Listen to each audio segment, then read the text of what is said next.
Pronouns appear in first person, second person, third person, and they appear both in singular and plural.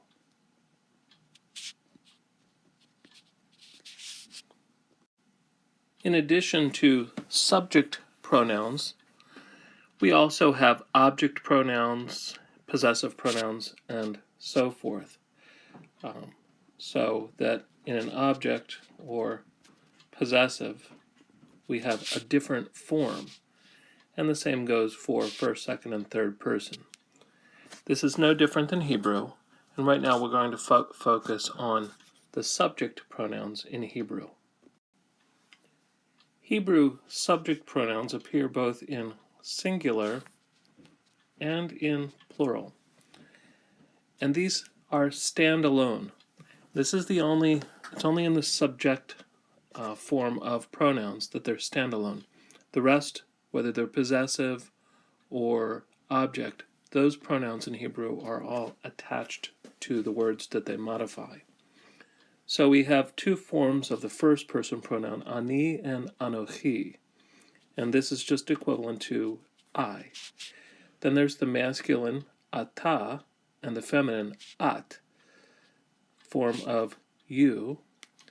And then there's who, which is he, and he, which is she. Then in the plural we have anochi, which is for we. Then again we have atem, masculine plural, for you, and aten, which is feminine plural for you. And there's two forms of the third person plural they. In masculine you have haim or hema, and hain or hena. And so this is just they.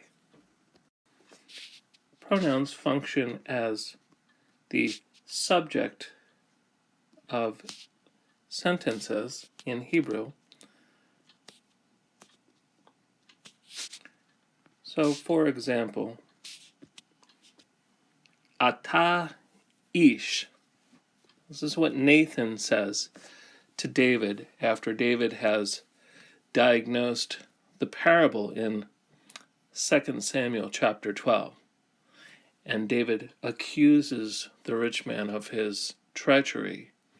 And Nathan comes back with, ata ish, you are the man.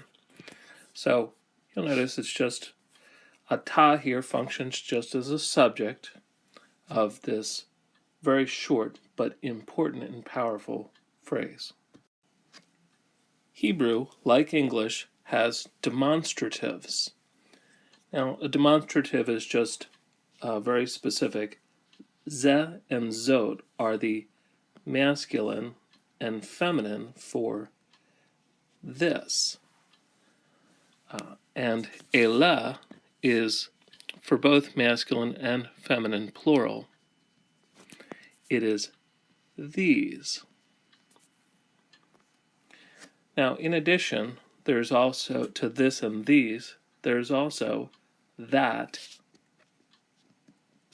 and those. Namely, who also can function when it's not about a person for that, and he also for a noun that's in feminine, he would function for that.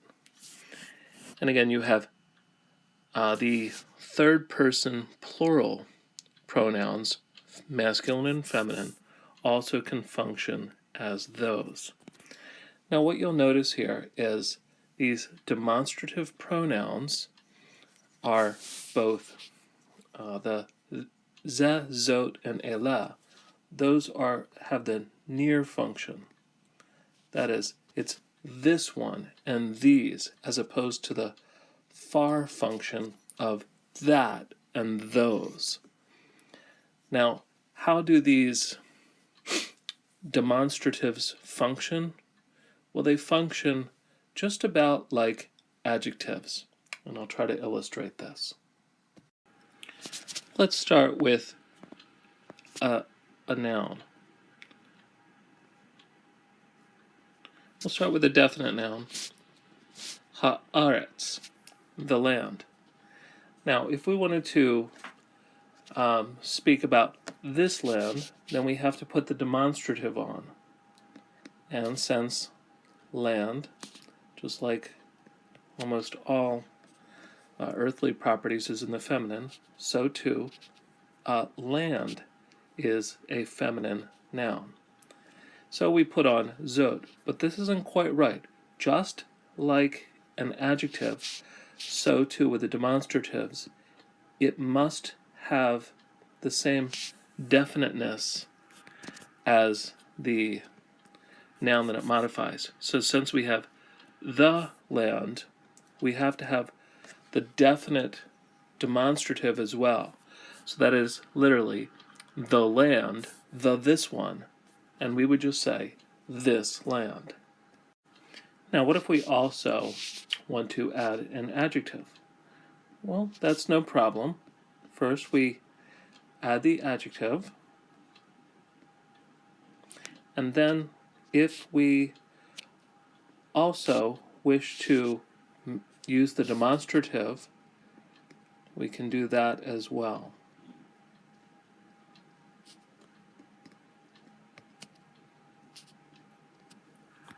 So notice what we have then is we have the land, the good one, this one. So we have to have the same definiteness and the same gender, feminine, feminine ending, feminine demonstrative.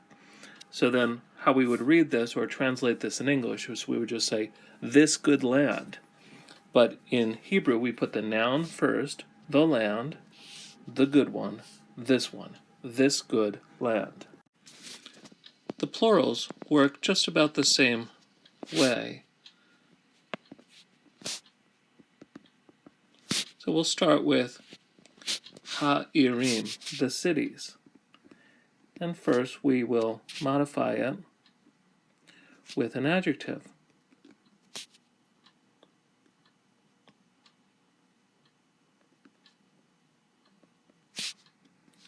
Ha-gidolot. Now remember, cities, because it's associated with the land, is feminine. So we have to use the feminine plural ending on the adjective because the adjective has to agree in definiteness and it also has to agree with the gender. Feminine noun, feminine adjective. And then I'm going to add a demonstrative to this, and I'll use the near demonstrative. So here we have ha-ele. So again, notice that the demonstrative is for masculine or feminine. So those ones, and in this case it has to be definite as well to agree with both the noun and the adjective. So here we have the cities, the great ones, these ones. So we have these great cities. The demonstrative pronoun then, remember, it works just like an adjective. It can be a near demonstrative, a far demonstrative, and it needs to agree in definiteness and in number and in gender with the noun that it modifies.